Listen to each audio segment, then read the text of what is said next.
For a homeless person to get a job, it's extremely difficult. Saying that, some people do manage it. There are people that have worked full-time jobs and slept in their cars, or they'll do part-time work and sleep on the streets. I would say, though, that people can only sustain that for a short period of time. The general belief is that you're only 2 paychecks away from the street, any of us.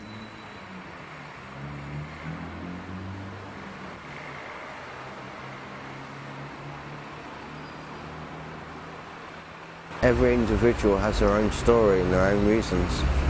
They should look deeper within the person, not on the outside. My name's Tracy Ellis. I'm a senior support worker at Bishopbridge House. A lot of it is down to lifestyles that people have previously led going wrong. You know, you could just be a general Joe Bloggs, get made redundant from work, get kicked out of your house because your relationship's broken down because you've got no money, got no family around to help you, there's no one to provide you with accommodation right there, right now, and you then end up sleeping on the streets. My name's Caroline. I've been an outreach worker for about 10 years in Norwich and in London. Okay, so it's almost 10 o'clock. We're about to go and do outreach.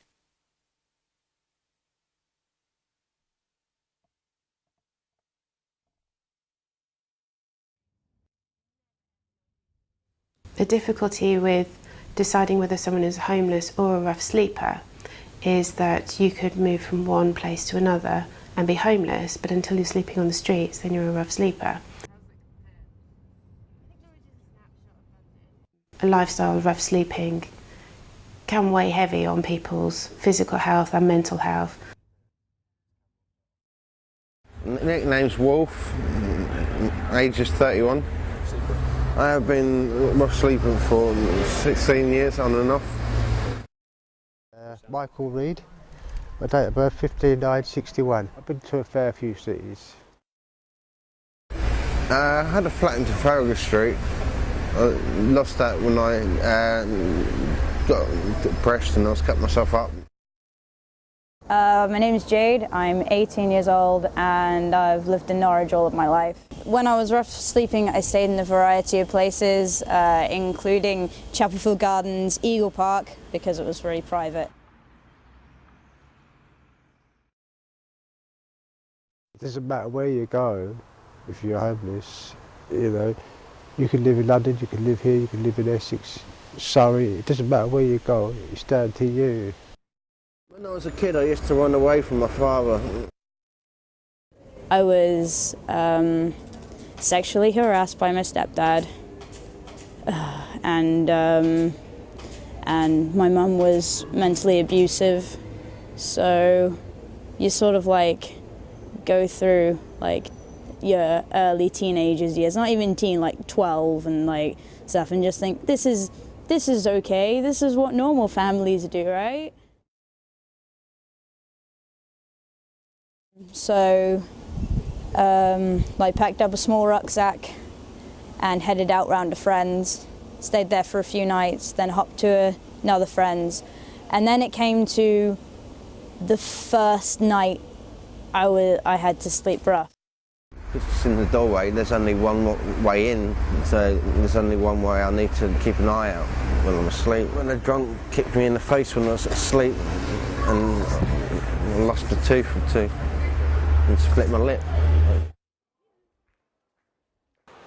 You just kind of think, after you've been on the streets out for a while, you just think it's like a picture that you've just stepped into and you know that you just don't belong there. It's always going to be hard, no matter where you go.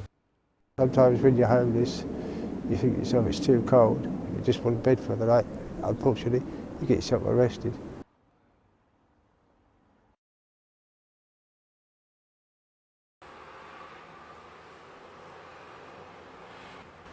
The main thing that came to my head was, is this what I was born for, to be like a little like street rat?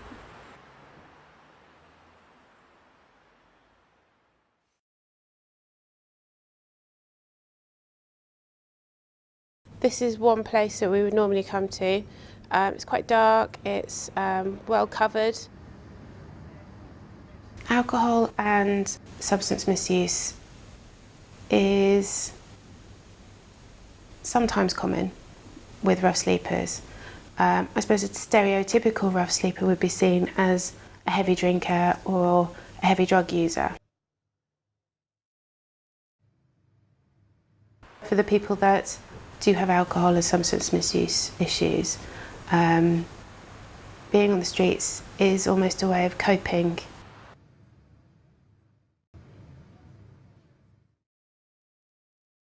I've been on gas for 16 years.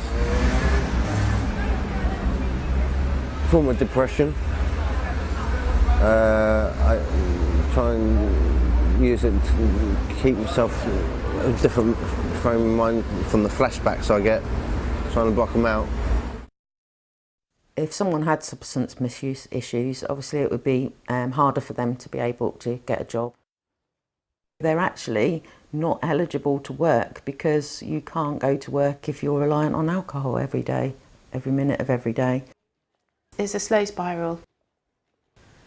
At the moment, in our economic climate, we're seeing more and more people that don't have those issues yet are homeless. Most people would say no because they want to get out of that situation.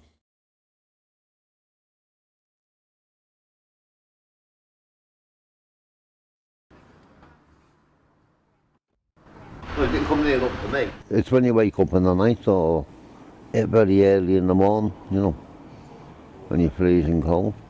You know, it's like that all the time. It's like that now. Right? I was sleeping rough in -8. I don't know why people target rough sleepers. Probably because they think they're all on drugs and, you know, you're a bit of scum and all the rest of it. But you can be a bit of scum and on drugs living in a house, can't you? So what's the difference?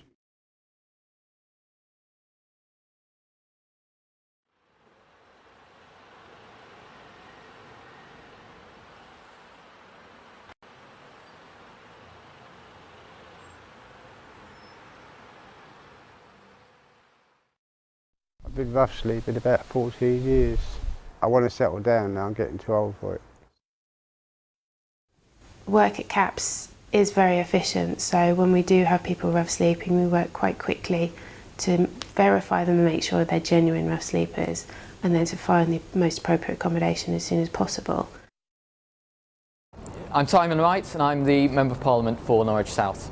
There are strategies that government support can help fund, particular projects that can be funded, and working hand in hand with local authorities who admittedly are facing difficult financial times as a result of reductions in their ability to spend, but nonetheless have a statutory duty to ensure that, that the populations that they serve are adequately housed. Initially you would go to the job centre. They have a duty to offer you a certain amount of support.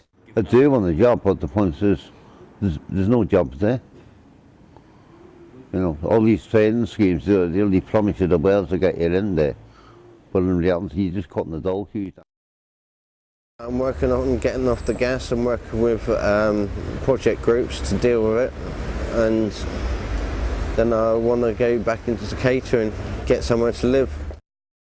First off, went to the council, and council being council, naff happened. Naff all. Yeah, they say that I don't fit the criteria. You don't think because you're sleeping rough, they're just going to hand you a place, because it doesn't just happen like that. You know, it all comes into a point system. No room at the inn. Bishopbridge House would work with people to get them ready for employment. Doing any meaningful work with them is very hard, and it takes time to build up that trust or gain the information. Consequences of not supporting people actually become far more damaging to the public purse in the long term.